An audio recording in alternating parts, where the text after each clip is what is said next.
Book of second Chronicles chapter 7 7ನೇ ಅಧ್ಯಾಯದ 11ನೇ ವಚನದಿಂದ 16ನೇ ವಚನದವರೆಗೂ. ಸೊಲೊಮೋನನು ಯೆಹೋವನ ಆಲಯವನ್ನು, ತನ್ನ ಅರಮನೆಯನ್ನು ಕಟ್ಟಿಸಿ ಆ ಕಟ್ಟಡಗಳ ವಿಷಯವಾಗಿ ತನ್ನ ಮನಸ್ಸಿನಲ್ಲಿ ಇದ್ದದ್ದನ್ನೆಲ್ಲ ಕೊನೆಗಾಣಿಸಿದ ನಂತರ ಯೆಹೋವನು ಅವನಿಗೆ ರಾತ್ರಿಯಲ್ಲಿ ಪ್ರತ್ಯಕ್ಷನಾಗಿ, ನೀನು ನನಗೆ ಮಾಡಿದ ಪ್ರಾರ್ಥನೆಯನ್ನು ಲಾಲಿಸಿ ಈ ಮನೆಯನ್ನು ನನ್ನ ಯಜ್ಞಾಲಯಕ್ಕಾಗಿ ಆರಿಸಿಕೊಂಡಿದ್ದೇನೆ. ನಾನು ಆಕಾಶವನ್ನು ಮಳೆಗೆರೆಯದಂತೆ ಮುಚ್ಚುವಾಗಲೂ, ದೇಶವನ್ನು ತಿಂದು ಬಿಡುವುದಕ್ಕೆ ಮಿಡತೆಗಳನ್ನು ಕಳುಹಿಸುವಾಗಲೂ, ನನ್ನ ಪ್ರಜೆಯ ಮೇಲೆ ಘೋರ ವ್ಯಾಧಿಯನ್ನು ಬರಮಾಡುವಾಗಲೂ, ನನ್ನವರೆಂದು ಹೆಸರುಗೊಂಡ ನನ್ನ ಪ್ರಜೆಗಳು ತಮ್ಮನ್ನು ತಗ್ಗಿಸಿಕೊಂಡು ತಮ್ಮ ಕೆಟ್ಟ ನಡತೆಯನ್ನು ಬಿಟ್ಟು ತಿರುಗಿಕೊಂಡು ನನ್ನನ್ನು ಪ್ರಾರ್ಥಿಸಿ ನನ್ನ ದರ್ಶನವನ್ನು ಬಯಸುವುದಾದರೆ, ನಾನು ಪರಲೋಕದಿಂದ ಲಾಲಿಸಿ ಅವರ ಪಾಪಗಳನ್ನು ಕ್ಷಮಿಸಿ ಅವರ ದೇಶದಲ್ಲಿ ಆರೋಗ್ಯವನ್ನು ದಯಪಾಲಿಸುವೆನು. ಇನ್ನು ಮುಂದೆ ಈ ಸ್ಥಳದಲ್ಲಿ ಪ್ರಾರ್ಥಿಸುವವರನ್ನು ಕಟಾಕ್ಷಿಸಿ ಅವರ ವಿಜ್ಞಾಪನೆಗೆ ಕಿವಿಗೊಡುವೆನು. ನನ್ನ ನಾಮ ಮಹತ್ತು ಈ ಆಲಯದಲ್ಲಿ ಶಾಶ್ವತವಾಗಿರುವಂತೆ ಇದನ್ನು ನನಗೋಸ್ಕರ ಆರಿಸಿ ಪ್ರತಿಷ್ಠಿಸಿಕೊಂಡಿದ್ದೇನೆ. ನನ್ನ ದೃಷ್ಟಿಯು ಮನಸ್ಸು ಸದಾ ಅಲ್ಲೇ ಇರುವವು. ಈ ಆಲಯದಲ್ಲಿ ಶಾಶ್ವತವಾಗಿರುವಂತೆ ಇದನ್ನ ನನಗೋಸ್ಕರ ಆರಿಸಿ ಪ್ರತಿಷ್ಠಿಸಿಕೊಂಡಿದ್ದೇನೆ. ನನ್ನ ದೃಷ್ಟಿಯು ಮನಸ್ಸು ಸದಾ ಅಲ್ಲೇ ಇರುವವು. Praise God. ಇವತ್ತಿನ ನನ್ನ ಸಂದೇಶದ ಪೀಠಿಕೆ ಪ್ರೇಯಿಂಗ್ ಫಾರ್ ರಿವೈವಲ್, ಉಜ್ಜೀವನಕ್ಕಾಗಿ ಪ್ರಾರ್ಥಿಸೋದು. ಉಜ್ಜೀವನ ಅಂದ್ರೆ ಏನು? ಉಜ್ಜೀವನ ಎಲ್ಲ ಕಡೆಗಳಲ್ಲೂ ನಾವು ಕಾಣುವಂತ ಒಂದು ಭಾಗ. ಯಾವುದೇ ಕೂಟವನ್ನು ತೆಗೆದುಕೊಳ್ಳ್ರಿ, ಯಾವುದೇ ಸ್ಪೆಷಲ್ ಕ್ರೂಸೈಡ್ಗಳು ಇಟ್ಕೊಳ್ರಿ, ಉಜ್ಜೀವನ ಉಜ್ಜೀವನ ಉಜ್ಜೀವನದ ಮಹೋತ್ಸವ, ಉಜ್ಜೀವನ 2012, 2013, ಉಜ್ಜೀವನ 2014. ಏನು ಉಜ್ಜೀವನ? ನಾನು ಅದರ ಡೆಫಿನೇಷನ್ ಸಂಕ್ಷಿಪ್ತವಾಗಿ ಹೇಳಿದ್ರೆ, ಉಜ್ಜೀವನ ಅಂದ್ರೆ ಮಲಗಿರುವವನನ್ನ ಎಬ್ಬಿಸುವಂತ ಅಷ್ಟೇ. ಮಲಗಿರುವವನನ್ನ ಎಬ್ಬಿಸೋದೇ ಉಜ್ಜೀವನ. ಉಜ್ಜೀವನ ಎನ್ನೋದು ನಾನು ನೀನು ತರುವಂತದಲ್ಲ. ಉಜ್ಜೀವನ ಎನ್ನೋದು ಪರಲೋಕದಿಂದ ದೇವರು ಕಳಿಸುವಂಥದ್ದು. ಅರ್ಥ ಆದವರು ಆಮೇಲೆ ಹೇಳ್ರಿ, ಗಮನಿಸ್ರಿ. ನಾನು ಅನೇಕ ಸಾರಿ ಹೇಳಿರೋಂಥ ಮಾತು,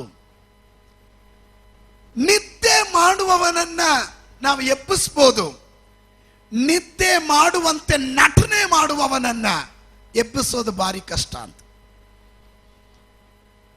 ನಿದ್ದೆ ಮಾಡುವವನನ್ನ ಎಬ್ಬಿಸ್ಬೋದು, ನಿದ್ದೆ ಮಾಡುವವನ ರೀತಿಯಲ್ಲಿ ನಟನೆ ಮಾಡುವವನನ್ನ ಎಬ್ಬಿಸೋದು ಬಹಳ ಕಷ್ಟ. ಕಾರಣ, ಭಕ್ತಿಯ ವೈರಾಗ್ಯವನ್ನ, ದಾಹವನ್ನ ತೋರಿಸುವವನ ಮೇಲೆ ದೇವರು ಉಜ್ಜೀವನವನ್ನ ಕಳಿಸೋದು ಸುಲಭ. ವೇಷ ಧರಿಸಿ ನಟನೆ ಮಾಡಿ ಕಪಟತನ ತೋರಿಸುವ ಸ್ಥಳಗಳಲ್ಲಿ ದೇವರು ಉಜ್ಜೀವನ ಕಳಿಸೋದು ಬಹಳ ಕಷ್ಟ. Praise God. ಪ್ರತಿಯೊಂದು ಸಂದರ್ಭಗಳಲ್ಲೂ ವಿಶ್ವಾಸಿಗಳಾದ ನಾವುಗಳು ಪ್ರಾರ್ಥನೆ ಮಾಡುವಾಗ ಪರಿಶುದ್ಧಾತ್ಮನ ಮೂಲಕ ಇಳಿದು ಬರುವ ಆ ದೈವ ಸಾನ್ನಿಧ್ಯಾನದ ಕ್ರಿಯೆ, ಅದು ಉಜ್ಜೀವನವನ್ನ ಉಂಟು ಮಾಡುವಂಥದ್ದಾಗಿದೆ. ದೊಡ್ಡ ಗುಂಪಿನ ಜನ ಬೇಕು ಅಂತಿಲ್ಲ. ಒಂದು ವ್ಯಕ್ತಿ ಒಂದು ದೇಶದ ಉಜ್ಜೀವನದ ಕಡೆ ನಡೆಸೋದಕ್ಕೆ ಒಂದು ವ್ಯಕ್ತಿ ಸಾಕು ದೇವರಿಗೆ. 10 ಜನ ಸಾಕು, ಸಣ್ಣ ಗುಂಪು ಸಾಕು ಆ ಪಟ್ಟಣದಲ್ಲಿ ದೇವರ ಉಜ್ಜೀವನ ಕಳಿಸೋದಕ್ಕೆ. ಚರಿತ್ರೆ ಅದನ್ನ ಹೇಳುತ್ತೆ. ನಾವು ಓದಿದಂತ ಭಾಗ ಎಲ್ಲರಿಗೂ ಸುಪರಿಚಿತವಾಗಿರುವಂತ ಭಾಗ. ದೇವರ ಅಭಿಷಕ್ತನಾಗಿರುವಂತ ದಾವೀದನು ತಾನು ದೇವರಿಗಾಗಿ ಒಂದು ಆಲಯವನ್ನ ಕಟ್ಟಬೇಕು ಅಂತ ಮನಸ್ಸಿನಲ್ಲಿ ತೀರ್ಮಾನಿಸುವಾಗ ಪ್ರವಾದಿಯ ಮೂಲಕ ಅವರಿಗೆ ಆಲೋಚನೆ ಬರುತ್ತದೆ. ನಿನ್ನ ಕೈ ರಕ್ತ ಸುರಿಸಿರೋದ್ರಿಂದ ನೀನಲ್ಲ, ಆಲಯವನ್ನ ಕಟ್ಟಬೇಕಾಗಿರೋದು ನಿನಗೆ ಹುಟ್ಟುವಂತ ನಿನ್ನ ಸಂತಾನವಾಗಿರುವಂತ ಸೊಲೊಮೋನನ ಮೂಲಕ ನನಗೊಂದು ಆಲಯವನ್ನ ಕಟ್ಟಬೇಕು. ದಾವೀದನು ನನಗೆ ಸಿಗದೇ ಇರುವಂತ ಅವಕಾಶ ಅವನಿಗೇನು, ಅದರಿಂದ ಇನ್ನು ನಾನು ಯಾವುದಕ್ಕೂ ಇಲ್ಲ ಅಂತ ಅವನು ದೂರ ಸರಿದು ನಿಲ್ಲಲಿಲ್ಲ. ಆಲಯಕ್ಕೆ ಬೇಕಾದಂತ ಸಕಲ ವಿಧವಾದ ಸಾಮಗ್ರಿಗಳನ್ನ, ಅದಕ್ಕೆ ಬೇಕಾದಂತ ಬೆಳ್ಳಿ ಬಂಗಾರಗಳನ್ನ, ಮರಗಳಿಂದ ಹಿಡಿದು ಕೆಲಸಗಾರರಿಂದ ಹಿಡಿದು ಎಲ್ಲವನ್ನ ತನ್ನ ಹಸ್ತದ ಮೂಲಕ ತಾನು ಶೇಖರಣೆ ಮಾಡಿ ಇಟ್ಟನು. ಬಹಳ ಶ್ರದ್ಧೆಯಿಂದ ಗಮನಿಸ್ರಿ. ನಾನು ಹೇಳಲಿಕ್ಕೆ ಬರುವಂತ ಭಾಗ ಬಹಳ ಶ್ರದ್ಧೆಯಿಂದ ಗಮನಿಸ್ರಿ. ನನ್ನ ಮೂಲಕ ದೇವರು ಏನಾದ್ರೂ ಮಾಡಲಿಕ್ಕೆ ಆಗ್ಲಿಲ್ಲ ಅಂದ್ರೆ ನಾನು ದೂರ ಸರಿಯೋದಲ್ಲ. ಮತ್ತೊಬ್ಬರ ಮೂಲಕ ದೇವರು ಏನಾದ್ರೂ ಮಾಡ್ತೀನಿ ಅಂದ್ರೆ ಅವರಿಗೆ ನಾನೊಂದು ಸಪೋರ್ಟ್ ಆಗಿ ನಿಲ್ತೀನಿ. ಹಲ್ಲೆಲೂಯಾ. ನಾನಿಲ್ಲ ಆದ್ರೆ, ನಾನ್ ಮಾಡ್ಲಿಲ್ಲ ಆದ್ರೆ ಅದಂಗ ಅವ್ರು ಮಾಡ್ಬಿಡ್ತಾರೆ ನೋಡ್ತೀನಿ ಅನ್ನೋ ರೀತಿಯಲ್ಲಿ ಅಲ್ಲ. ದಾವೀದನಲ್ಲಿದ್ದಂತ ಒಂದು ಒಳ್ಳೆಯ ಗುಣ, ಅವನ ಕೈಯಲ್ಲಿ, ಅವನ ಕೈ ಮೂಲಕ ಆಲಯವನ್ನ ಕಟ್ಟಿಸೋದಕ್ಕೆ ಅನುಮತಿ ಕೊಡಲಿಲ್ಲ ಆದರೂ ಅವನ ಅದಕ್ಕೆ ಬೇಕಾದ ಸಾಮಗ್ರಿಗಳನ್ನ ಕೂಡಿಸಿಟ್ಟನು. ಆಮೇನ್. ಇನ್ನ ಗಮನಿಸ್ರಿ, ಸೊಲೊಮೋನ ಆಲಯವನ್ನ ಕಟ್ಟುತ್ತಾ ಇದ್ದಾನೆ. ಸೊಲೊಮೋನ ಆಲಯವನ್ನ ಕಟ್ಟಿ ಪ್ರತಿಷ್ಠೆ ಮಾಡ್ತಾ ಇದ್ದಾನೆ. ಏನದು ಪ್ರತಿಷ್ಠೆ? ದೇವಾ, ಈ ಆಲಯ ಇದು ನಿನ್ನ ಆಲಯ, ಇದು ಪ್ರಾರ್ಥನಾ ಆಲಯ. ಇಲ್ಲಿ ಯಜ್ಞಗಳನ್ನು ಅರ್ಪಿಸುವಾಗ ನೀನು ಈ ಯಜ್ಞದಲ್ಲಿ ಇಳಿದು ಬಂದು ಜನರು ನೀನು ಆಶೀರ್ವಾದ ಮಾಡಬೇಕು. ಹಾಗೆ ಅವನು ಪ್ರಾರ್ಥನೆ ಮಾಡ್ತಾನೆ. ಗಮನಿಸ್ರಿ, ಅವನ ಪ್ರಾರ್ಥನೆಯ ಕೆಲವೊಂದು ಪದಗಳನ್ನು ನಿಮ್ಮ ಚಿಂತೆಗೆ ತರ್ತೀನಿ. ಅದರ 6ನೇ ಅಧ್ಯಾಯ, ಸೆಕೆಂಡ್ ಕ್ರಾನಿಕಲ್ಸ್ ಚಾಪ್ಟರ್ 6 6ನೇ ಅಧ್ಯಾಯದ 40ನೇ ವಚನದಿಂದ 42ರವರೆಗೂ. ನನ್ನ ದೇವರೇ, ಕಟಾಕ್ಷವಿಟ್ಟು ಈ ಸ್ಥಳದಲ್ಲಿ ಮಾಡುವ ಪ್ರಾರ್ಥನೆಗೆ ಕಿವಿಗೊಡು. ಈ ಸ್ಥಳದಲ್ಲಿ ಮಾಡುವ ಪ್ರಾರ್ಥನೆಗೆ ಕಿವಿಗೊಡು. ದೇವರಾದ ಯೆಹೋವನೇ, ಎದ್ದು ನಿನ್ನ ಪ್ರತಾಪಯುಕ್ತವಾದ ಮಂಜೂಷದೊಡನೆ ನಿನ್ನ ವಾಸಸ್ಥಾನದೊಳಗೆ ಸೇರೋಣವಾಗಲಿ. ದೇವರಾದ ಯೆಹೋವನೇ, ನಿನ್ನ ಯಾಜಕರು ರಕ್ಷಣೆ ಎಂಬ ವಸ್ತ್ರವನ್ನು ಹೊದ್ದುಕೊಳ್ಳಲಿ. ನಿನ್ನ ಭಕ್ತರು ಸೌಭಾಗ್ಯದಲ್ಲಿ ಹರ್ಷಿಸಲಿ. ದೇವರಾದ ಯೆಹೋವನೇ, ನಿನ್ನಿಂದ ಅಭಿಷಕ್ತನಾದವನನ್ನು ತಳ್ಳಿಬಿಡಬೇಡ. ನಿನ್ನ ಸೇವಕನಾದ ದಾವೀದನಿಗೆ ಅನುಗ್ರಹಿಸಿದ ಕೃಪೆಯನ್ನು ನೆನಪು ಮಾಡಿಕೊ. ನಿನ್ನ ಸೇವಕನಾದ ದಾವೀದನಿಗೆ ಅನುಗ್ರಹಿಸಿದ ಕೃಪೆಯನ್ನ ನೀನ್ ನೆನಪು ಮಾಡಿಕೊ. ನನಗೆ ಬಹಳ ಆಶ್ಚರ್ಯವಾದಂತ ಸಂಗತಿ, ಸೊಲೊಮೋನ ದೇವರಿಗಾಗಿ ಶ್ರೇಷ್ಠವಾದಂತ ಒಂದು ಆಲಯವನ್ನ ಕಟ್ಟಿಸ್ದ, ಅರಮನೆಯನ್ನ ಕಟ್ಟಿಸ್ದ. ಎಲ್ಲ ತನ್ನ ಮನಸ್ಸಿನಲ್ಲಿ ಏನೆಲ್ಲ ಅಂದುಕೊಂಡ್ರು ಅದನ್ನೆಲ್ಲ ನೆನಪು ಮಾಡಿ ಅದನ್ನೆಲ್ಲ ನೆರವೇರಿಸಿದ ಮೇಲೆ ಮಲಗಿಕೊಂಡಾಗ ಕರ್ತನು ಅವನಿಗೆ ಪ್ರತ್ಯಕ್ಷನಾದನು. Praise God. ಎಲ್ಲ ಮುಗಿದ ಮೇಲೆ, ಮುಗಿಯವರೆಗೂ ಅಲ್ಲ, ಮುಗಿದ ಮೇಲೆ ಕರ್ತನು ಅವನಿಗೆ ಪ್ರತ್ಯಕ್ಷನಾದನು ಎಂದು ನಾವು ಕಾಣುತ್ತೇವೆ. 7ನೇ ಅಧ್ಯಾಯದ ಆರಂಭದಲ್ಲಿ ನಾವು ಕಾಣ್ತೇವೆ. 7ನೇ ಅಧ್ಯಾಯದ ಆರಂಭವನ್ನ 1, 2, 3 ವಾಕ್ಯಗಳನ್ನ ಗಮನಿಸುವಾಗ ಅಲ್ಲಿ ಬಹಳ ಸ್ಪಷ್ಟವಾಗಿ ನಾವು ಕಾಣ್ತೇವೆ. ನೋಡ್ರಿ, ಗಮನಿಸ್ರಿ. ಸೊಲೊಮೋನನು ಪ್ರಾರ್ಥಿಸುವುದನ್ನು ಮುಗಿಸಿದ ಕೂಡಲೇ ದಟ್ ಮೀನ್ಸ್ ಆಲಯ ಕಟ್ಟೋದು ಮಾತ್ರವಲ್ಲ, ಸೇವೆ ಮಾಡೋದು ಮಾತ್ರವಲ್ಲ, ಅದರ ಹಿಂದುಗಡೆ ಒಂದು ಪ್ರಾರ್ಥನೆ ಅವಶ್ಯಕತೆ ಇದೆ. ಕರ್ನಾಟಕದ ಕುರಿತು ದರ್ಶನ ಉಳ್ಳದು ಮಾತ್ರವಲ್ಲ, ಒಂದು ಪ್ರಾರ್ಥನೆ ಅವಶ್ಯಕತೆ ಇದೆ. ದೇವರು ಒಪ್ಪಿಸಿರುವ ನಿಯೋಗವನ್ನ ನಾವು ಮುಗಿಸೋದು ಮಾತ್ರ ಕರ್ತವ್ಯ ಅಲ್ಲ, ಅದು ಮಾಡಲೇಬೇಕು. ಜೊತೆಗೆ ನಾವು ಪ್ರಾರ್ಥನೆ ಮಾಡುವವರು ಆಗಿರಬೇಕು. Praise God. ಅರ್ಥ ಆಗ್ತಾ ಇದೆಯಾ? ಪ್ರಾರ್ಥನೆ ಮಾಡ್ತಾ ಇರುವಾಗ, ಅವನು ಪ್ರಾರ್ಥನೆ ಮಾಡಿ ಮುಗಿಸಿದ ತಕ್ಷಣವಾಗಿ ನೋಡ್ರಿ, ಪರಲೋಕದಿಂದ ಬೆಂಕಿ ಇಳಿದು ಬಂದಿತ್ತು ಎಂದು ನಾವು ಕಾಣ್ತೇವೆ. 2ನೇ ವಾಕ್ಯ ಗಮನಿಸ್ರಿ. 2ನೇ ವಾಕ್ಯ, ಆಕಾಶದಿಂದ ಬೆಂಕಿ ಬಿದ್ದು ಸರ್ವಾಂಗ ಹೋಮ ದ್ರವ್ಯಗಳನ್ನು, ಯಜ್ಞ ಮಾಂಸವನ್ನು ದಹಿಸಿ ಬಿಟ್ಟಿತ್ತು. ಅದರ ಅರ್ಥ ಏನು ಗಮನಿಸ್ರಿ. ಯಜ್ಞ ವೇದಿಯ ಮೇಲೆ ಯಜ್ಞದ ಪಶುಗಳನ್ನ ಇಡುವಾಗ ಪರಲೋಕದಿಂದ ಬೆಂಕಿ ಇಳಿದು ಬರಬೇಕಾದ್ರೆ ನೀನು ಒಂದು ವಿಷಯವನ್ನ ದೇವರ ಪಾದದಲ್ಲಿ ಇಡುವಾಗ, ಅದು ನಿನ್ನ ಕುಟುಂಬದ ವಿಷಯವಾಗಬಹುದು, ಮಕ್ಕಳ ವಿಷಯವಾಗಬಹುದು, ಸಭೆಯ ವಿಷಯವಾಗಬಹುದು, ದೇಶದ ವಿಷಯವಾಗಬಹುದು, ರಾಜ್ಯದ ವಿಷಯವಾಗಬಹುದು. ನೀನು ಆ ಯಜ್ಞವೇದಿಯ ಮೇಲೆ ಅದನ್ನು ಇಟ್ಟು ಸ್ತೋತ್ರ ಹೇಳ್ತಾ ಇರುವಾಗ ಪರಲೋಕದಿಂದ ಒಂದು ಬೆಂಕಿ ಇಳಿಯಬೇಕಾಗಿರುತ್ತದೆ. ದೇವರು ಎಲ್ಲಾದರೂ ಇಳಿದು ಅವನು ಯಜ್ಞದಲ್ಲಿ ಒಲಿದಿದ್ದಾನೆ ಅಂತ ತೋರಿಸ್ಬೇಕಾದ್ರೆ ಅಲ್ಲೆಲ್ಲ ಬೆಂಕಿ ಇಳಿದು ಅವನು ತೋರಿಸ್ಕೊಟ್ಟಿದ್ದಾನೆ. ಸ್ತೋತ್ರ ಸ್ತೋತ್ರ. ನೀವು ಬೇಕಾದ ಚರಿತ್ರೆಯನ್ನು ಓದ್ ನೋಡ್ರಿ. ಮೋಶೆ ಯಜ್ಞವನ್ನು ಅರ್ಪಿಸ್ತಾ ಬೆಂಕಿ ಇಳಿತು. ಗಿದಿಯೋನನು ಯಜ್ಞವನ್ನ ಮಾಂಸವನ್ನಲ್ಲಿ ಇಟ್ಟ, ಬೆಂಕಿ ಇಳಿದು ದಹಿಸ್ತು. ಸ್ತೋತ್ರ. ದಾವೀದನು ಯಜ್ಞದ ಪಶುವನ್ನು ಇಟ್ಟನು, ಬೆಂಕಿ ಇಳಿಯಿತು. ಸ್ತೋತ್ರ. ಏಲಿಯನು ಯಜ್ಞವೇದಿಯನ್ನು ಕಟ್ಟಿ ಯಜ್ಞವೇದಿಯ ಮೇಲೆ ಪಶುಗಳನ್ನು ತುಂಡರಿಸಿ ಅವನು ಇಟ್ಟ, ಪರಲೋಕದಿಂದ ಬೆಂಕಿ ಇಳಿಯಿತು. ಹಾಗಾದ್ರೆ ಇದರ ಒಳಗಡೆ ಇರುವ ದೇವ ಮಕ್ಕಳು ನಾವು ಏನಾದರೂ ವಿಷಯಕ್ಕಾಗಿ ದೇವರ ಸನ್ನಿಧಾನದಲ್ಲಿ ಇಟ್ಟು ಪ್ರಾರ್ಥನೆ ಮಾಡುವಾಗ ನನ್ನ ದೇವರು ಮೌನವಾಗಿ ಇರೋದಿಲ್ಲ. ಪರಲೋಕದ ಬೆಂಕಿ ಅವನು ಇಳಿಸುವಂತನಾಗಿದ್ದಾನೆ.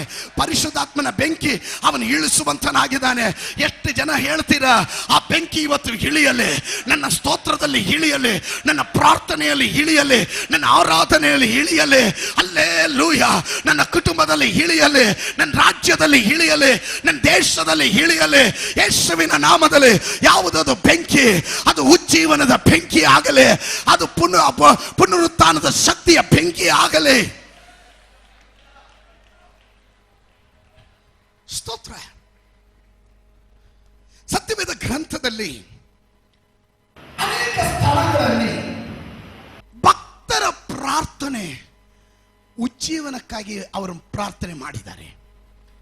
ಕೀರ್ತನೆ 85:6 ಹೇಳುತ್ತದೆ, ನಿನ್ನ ಪ್ರಜೆಯಾದ ನಾವು ನಿನ್ನಲ್ಲಿ ಆನಂದಿಸುವಂತೆ ನೀನು ನಮ್ಮನ್ನ ಚೈತನ್ಯ ಪಡಿಸುವುದಿಲ್ಲವೋ. ಇಂಗ್ಲಿಷ್ನಲ್ಲಿ ಹೀಗೆ ಹೇಳ್ತಾರೆ, will you not revive? Will you not revive us again? ನಮ್ಮನ್ನ ಮತ್ತೊಂದು ಆವರ್ತಿ ನೀನು ಉಜ್ಜೀವನ ಪಡಿಸೋದಿಲ್ಲವೇ? That your people may rejoice in you. ನೀನು ನಮ್ಮನ್ನ ಉಜ್ಜೀವನದ ಕಡೆ ನಡೆಸಲಿಲ್ಲ ಆದ್ರೆ ಜನರ ಸಂತೋಷ ನಷ್ಟವಾಗಿರುತ್ತೆ. ಬಹಳ ಶ್ರದ್ಧೆಯಿಂದ ಗಮನಿಸ್ರಿ. ವೆನ್ ಯು ಪ್ರೇ, ನೀವು ಪ್ರಾರ್ಥನೆ ಮಾಡುವಾಗ, ನೀವು ಆತ್ಮದಲ್ಲಿ ಪ್ರಾರ್ಥನೆ ಮಾಡುವಾಗ, ಪರಲೋಕದ ಬೆಂಕಿ ಇಳಿದು ಬರುವಾಗ, ನಿಮ್ಮ ಒಳಗಡೆ ಒಂದು ಉಜ್ಜೀವನ ನಡೀತಾ ಇರುವಾಗ, ಪರಲೋಕದ ಆನಂದ ನೀವು ಹೋಗುವ ಒಂದೊಂದು ಸ್ಥಳಗಳಲ್ಲೂ ಕಾಣ್ತಾ ಇರ್ತೀರ. ನೀವು ಸ್ತೋತ್ರ ಹೇಳಲಿಲ್ಲ ಅಂದ್ರೆ ನಿಮ್ಗೆ ಅರ್ಥ ಆಗಲಿಲ್ಲ ಅಂತ ಗಮನಿಸ್ರಿ. ದೇವರ ವಾಕ್ಯ ಹೇಳುತ್ತದೆ, ನೀನು ನಮ್ಮನ್ನ ಮತ್ತೊಂದು ಆವರ್ತಿ, ನೀನು ನಿನ್ನ ಪ್ರಜೆಯಾದಂಥ ನಾವುಗಳು ನಿನ್ನಲ್ಲಿ ಆನಂದಿಸುವಂತೆ ನಮ್ಮನ್ನ ನೀನು ಮತ್ತೊಮ್ಮೆ ಚೈತನ್ಯಗೊಳಿಸಬಾರ್ದ? ಇವತ್ತಗ್ಲೊತ್ತಿನಲ್ಲಿ ಎಷ್ಟು ವರ್ಷಗಳಾಯ್ತು ರಕ್ಷಣೆ ಮಾರ್ಗಕ್ಕೆ ಬಂದು, ಇವತ್ತು ಆ ರಕ್ಷಣೆಯ ಆನಂದ ನಾನು ಕಾಣ್ತಾ ಇಲ್ಲ, ಆ ಸಂತೋಷ ನಾನು ಅನುಭವಿಸಕ್ಕಾಗ್ತಾ ಇಲ್ಲ. ಏನೋ ಒಣಗೋಗಿರೋ ಅವಸ್ಥೆ. ನಾನು ಇವತ್ತು ಬೆಳಗ್ಗೆ ಪ್ರಾರ್ಥನೆ ಮಾಡುವಾಗ ದೇವರ ಆತ್ಮನಿಗೆ ಹೇಳಿದನು, ಕೆಲವರ ಒಳಗಡೆ ಆತ್ಮಿಕವಾದ ಒಣಗೋಗಿರುವ ಅವಸ್ಥೆ, ಸ್ಪಿರಿಚುವಲಿ ಡ್ರೈನೆಸ್. ಇವತ್ತು ದೇವರ ಬಳಿ ಪ್ರಾರ್ಥನೆ ಮಾಡು, ನನಗೊಂದು ಉಜ್ಜೀವನ ಬೇಕು. ಎಷ್ಟು ಜನ ಹೇಳ್ತೀರಾ? ಎಷ್ಟು ಜನ ಹೇಳ್ತೀರಾ? ಆ ಲಾರ್ಡ್ ರಿವೈವ್ ಅಗೈನ್, ನಮ್ಮನ್ನ ಮತ್ತೊಮ್ಮೆ ಉಜ್ಜೀವನಗೊಳಿಸು.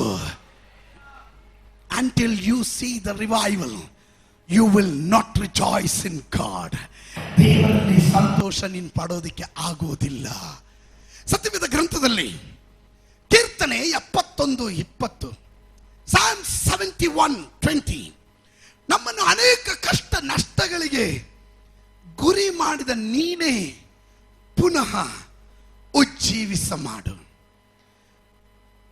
We went through lot of troubles, crisis, ಕಷ್ಟಗಳಿಗೆ ಹಾದು ಹೋದ್ವಿ. ಬಟ್ ಲಾರ್ಡ್, ದೇವರೇ, ನೀನು ಅಲ್ಲಿಗೆ ನಮ್ಮನ್ನು ನಿಲ್ಲಿಸಬೇಡ. ಒಂದು ಕಡೆ ನಮಗೆ ಪ್ರತಿಕೂಲ ಇದೆ, ಒಂದು ಕಡೆ ನಿಂದೆ ಇದೆ, ಒಂದು ಕಡೆ ಇಕ್ಕಟ್ಟಿದೆ. ಆದರೆ ನೀನು ಪುನಃ ನಮ್ಮನ್ನ ಉಜ್ಜೀವನದ ಕಡೆ ನಡೆಸುವಂತನಾಗು. ಎಷ್ಟು ಜನ ಹೇಳ್ತೀರಾ, ಎಷ್ಟು ಜನ ಹೇಳ್ತೀರಾ, ಹೌದ್ರಿ, ಒಂದು ಕಡೆ ದುಃಖ ಇದೆ, ಒಂದು ಕಡೆ ಇಕ್ಕಟ್ಟಿದೆ, ಒಂದು ಕಡೆ ಬರ ಇದೆ, ಒಂದು ಕಡೆ ಮಳೆ ಬರ್ತಾ ಇಲ್ಲ, ಬೆಳೆ ಬೆಳೀತಾ ಇಲ್ಲ, ಬಹಳ ಇಕ್ಕಟ್ಟಾಗಿದೆ, ಬೆಲೆಗಳೆಲ್ಲ ಗಗನಕ್ಕೇರೋಗ್ಬಿಟ್ಟಿದೆ, ದುಡಿಯೋ ದುಡ್ಡು ಸಾಲ್ತಾ ಇಲ್ಲ, ಏನ್ ಮಾಡೋದಕ್ಕೂ ಸಾಧ್ಯವಾಗ್ತಾ ಇಲ್ಲ, ಎಲ್ಲ ಒಣಗೋಗಿರೋ ಅವಸ್ಥೆ. ವಾಕ್ಯ ಹೇಳುತ್ತದೆ, ಕೀರ್ತನೆಕಾರನು ಪ್ರಾರ್ಥನೆ ಮಾಡ್ತಾ ಇದ್ದಾನೆ, ನೀನು ಕಷ್ಟ ನಷ್ಟಗಳಲ್ಲಿ ನಮ್ಮನ್ನು ನಡೆಸಿರಬಹುದು, ಅದಲ್ಲ ನಮಗೆ ವಿಷಯ, ಮತ್ತೊಮ್ಮೆ ನಮ್ಮನ್ನ ನೀನು ಉಜ್ಜೀವನದ ಕಡೆ ನಡೆಸು. ಎಷ್ಟು ಜನ ಪ್ರಾರ್ಥನೆ ಮಾಡ್ತೀರಾ, ಎಷ್ಟು ಜನ ಹೇಳ್ತೀರಾ, ಕಳೆದ ದಿವಸಗಳಲ್ಲಿ ಹಾದು ಹೋದ ರೀತಿಯಲ್ಲ, ನನಗೊಂದು ಉಜ್ಜೀವನ ಬೇಕು. ಉಪವಾಸ ಪ್ರಾರ್ಥನೆಗೆ ತಯಾರಾಗುವ ದೈವ ಮಕ್ಕಳೇ, ಇವತ್ತಿನಿಂದ ಪ್ರಾರ್ಥನೆ ಮಾಡಿ ಆರಂಭಿಸ್ರೆ, ನನಗೊಂದು ಉಜ್ಜೀವನ ಬೇಕು. Praying for revival. ಸತ್ಯವೇದ ಗ್ರಂಥದಲ್ಲಿ 119ನೇ ಕೀರ್ತನೆ, Psalms 119 verse 25, 25ನೇ ವಾಕ್ಯ ಹೇಳುತ್ತದೆ, ನಿನ್ನ ವಾಗ್ದಾನಕ್ಕನುಸಾರವಾಗಿ ನನ್ನನ್ನ ಉಜ್ಜೀವಿಸ ಮಾಡು. ನಿನ್ನ ವಾಗ್ದಾನಕ್ಕನುಸಾರವಾಗಿ. What we have to pray. ಹೇಗೆ ನಾವು ಪ್ರಾರ್ಥನೆ ಮಾಡಬೇಕು? ವಾಗ್ದಾನ ಹಿಡಿದು ಪ್ರಾರ್ಥನೆ ಮಾಡಬೇಕು. ಹಲ್ಲೆಲೂಯ. ನಾನು ನನ್ನ ದೇಶವನ್ನು ಕಟಾಕ್ಷಿಸುತ್ತೇನೆ, ನಾನು ನನ್ನ ಜನರನ್ನು ಆಶೀರ್ವದಿಸುತ್ತೇನೆ, ನಾನು ತಕ್ಕ ಕಾಲದಲ್ಲಿ ಹಿಂಗಾರು ಮುಂಗಾರು ಮಳೆಗಳನ್ನು ಸುರಿಯುವಂತೆ ಮಾಡುತ್ತೇನೆಂದು ವಾಗ್ದಾನ ಮಾಡಿದೆಯಲ್ಲ ದೇವಾ. ನೀನು ಒಬ್ಬರು 1000 ಜನರನ್ನ, ಇಬ್ಬರು 10,000 ಜನರನ್ನ ಓಡಿಸುವಂತ ಸಾಮರ್ಥ್ಯ ಕೊಡುತ್ತೇನೆ ಅಂತ ಹೇಳಿದೆಯಲ್ಲ. ನಿನ್ನ ವಾಗ್ದಾನಕ್ಕನುಸಾರವಾಗಿ ನನ್ನನ್ನು ಉಜ್ಜೀವನಗೊಳಿಸು. ಎಷ್ಟು ಜನ ಪ್ರಾರ್ಥನೆ ಮಾಡ್ತೀರಾ? ವಾಗ್ದಾನ ಹಿಡಿದು ಪ್ರಾರ್ಥನೆ ಮಾಡುವ ದೇವ ಮಕ್ಕಳಿಗಾಗಿ ನಾನು ದೇವರಿಗೆ ಸ್ತೋತ್ರ ಮಾಡುತ್ತೇನೆ. ವಾಗ್ದಾನ ಹಿಡಿದು ಪ್ರಾರ್ಥನೆ ಮಾಡ್ರಿ. ದೇವರು ಹೇಳಿರುವ ಪ್ರಮಾಣದಲ್ಲಿ ಸಲೋಮನ ಪ್ರಾರ್ಥನೆ ಮಾಡಿದನು. ಸಲೋಮನ ದಾವೀದನಿಗೆ ವಾಗ್ದಾನ ಮಾಡಿದಂತ ಆ ವಾಗ್ದಾನಗಳನ್ನು ಇಟ್ಟು ಅವನು ದೇವರ ಬಳಿ ಪ್ರಾರ್ಥನೆ ಮಾಡಿದಾಗ ಪರಲೋಕದಿಂದ ಬೆಂಕಿ ಇಳಿಯಿತು. ಹಾಗಾದ್ರೆ ಇದರ ಒಳಗಡೆ ಅನೇಕ ವರ್ಷಗಳಿಂದ ವಾಗ್ದಾನ ಕೇಳಿದವರು ಇದ್ದೀರಾ?